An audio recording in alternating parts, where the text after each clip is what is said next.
Hi guys, this is Hero. How's everyone doing today? Aaj bada kem cho, aaj sab kaise ho. So today I'm going over what is the best chart to look at for your marriage. Is it the Lagna chart? Could it be the D9 chart?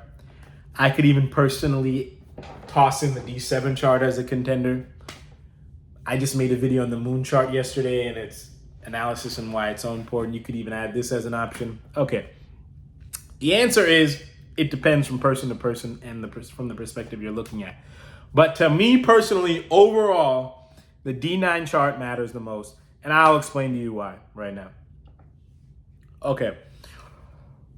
The Lagna chart shows what is happening on the surface. Okay. There's absolutely zero denying that. Anything that literally happens is shown from the Lagna chart. Okay. How good looking your partner is, all this stuff, how good looking other people, okay, I should rephrase, how good looking your partner objectively is, or how good looking other people think your partner is, that stuff, what's actually happening on the surface, like in the physical world, is shown from your Lagna chart, okay? Now, your divisional charts are for how your certain spiritual aspects of yourself are perceiving things, right? Because we seem to forget that we are spiritual beings having a spiritual experience, right? What's happening on the outside is just one aspect. It's an important aspect, but it's just one aspect, right? Now, in general, for, you could say marriage, let's just say, the D7 and the D9 are very important. Similar to how the 7th house and the 9th house are very important for marriage, right? This is why relationship or marriage in general, the primary indicator in the Lagna chart is the 7th house. And they say for your second marriage, it's shown from the 9th house. It's not entirely correct, but I'll explain why they say that and why that there's some accuracy to it and why that component that makes it accurate is important, okay? So I have other videos on, or another video, I should say, on your D7 and your D9 charts. You can watch that for more information. But let's just say at a general gist, your D7 and D9 chart show what's happening kind of from an internal spiritual perspective in regards of marriage. Your D7 is more like the conventional aspects of the relationship, and the D9 is more your growth aspects of the relationship, right? The reason why this 9th house represents your second marriage is because people seem to forget that marriage in general, see, the 9th house is a part of your first marriage too. People seem to forget that marriage is a new challenge every day. It constantly requires learning, which is what the 9th house represents, right? You have to almost remarry the person every single day. Every day you do are new people. You guys have changed from the day before, and you guys have to re-accept and re-support each other almost from ground zero every single day, right? In every single moment.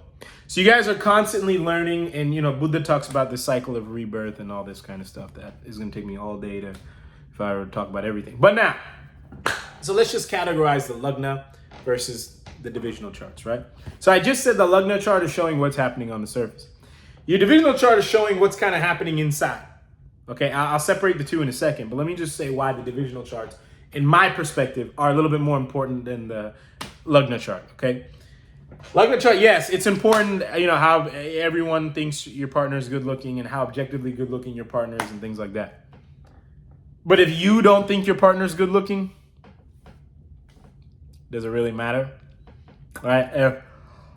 If your partner is, on paper has, for your community, for your parents, best criteria, like speaks your language, speaks, just whatever, is like the perfect, build a partner in your community. This person's got it, but something about them just gives you, bad vibes, icky feelings.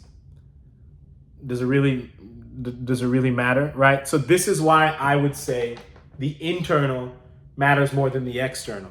Okay, now you could say, oh, well, your internal is shown from your moon chart, which is a Lagna chart. Okay, no. Your moon chart is showing, and you can watch my moon chart video. I literally just made it yesterday. Your moon chart is showing the things from the perspective of your emotional mind, right? Your emotions are very temporary. They're always changing. The divisional charts I'm talking about is like that true, like that spiritual, intuitive sense, or the intuitive feeling, you can call it, okay? So just wanted to also make that clear. So mainly your D7 and your D9 are showing at an internal level how things are operating, right? How you are, interpreting, a certain relationship or something like that. Not actually what's going on, right? You could get the best looking person, makes the most money, super, like I said, super compatible with your community, blah, blah, blah. And, you just can't stand them, right? Or the opposite, right? Your Lagna chart could be showing something really bad. Like, this person's like a disgrace to your community, has all sorts of bad stuff going on in their life. Maybe not even that good looking objectively, but you just, now I'm not just talking about from an emotional standpoint. I'm talking from a pure spiritual standpoint. You just see something in this person. There's just something about this person that just, it just makes them super compatible with you. Okay. At like a deeper spiritual level, right? And you can see this is why, a lot of the times people just make their own decisions. It's not just based off of what happens on the outside or what their parents say or whatever, right? So this is why I would say, the divisional charts matter more. Now, between the D7 and the D9, yes. So the D9 shows second marriage, right?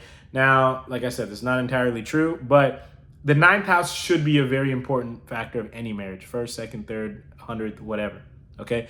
Because like I said, you need to keep learning, okay? So your 9th house shows that. Your 9th house shows kind of like how much strength there is, right? This is why the scriptures say the Navamsa is to be used for marriage, because, without that strength, nothing matters. It doesn't matter, how good you think the sex is. It doesn't matter if you think you found the best looking person or the most compatible person, whatever, right? If you don't have that strength, you don't have that commitment, you don't have that. And there's a difference between external commitment and internal commitment, right? You could be doing this stuff every day, but just kind of not really have that pure soul behind it, right? That if whatever you're doing is on the Lagna chart, but if you have that real soul behind it, that's kind of shown from the Navamsa chart, okay? Which is why you need to look at that. And then the D7 is also very important, but I would give the edge to the D9 more than the D7. And if you have any questions about the D7 and the D9 and how I interpret it and all that, I have a video. They are a little bit old. I don't even remember like exactly what I said, and I was a little bit younger too, but you could just look at those videos, okay? But the moon chart video I just made yesterday. So yeah, that's that. Hopefully this made sense. I'd strongly encourage you guys to look at your divisional charts a little bit more, especially when it comes to big things in your life, like long relationships or marriage or things like that, okay? So that's going to be it for this video. If you have any questions or comments, as usual, feel free to let me know. And until next time, I'll talk to everyone later. Thank you all very, very much for watching.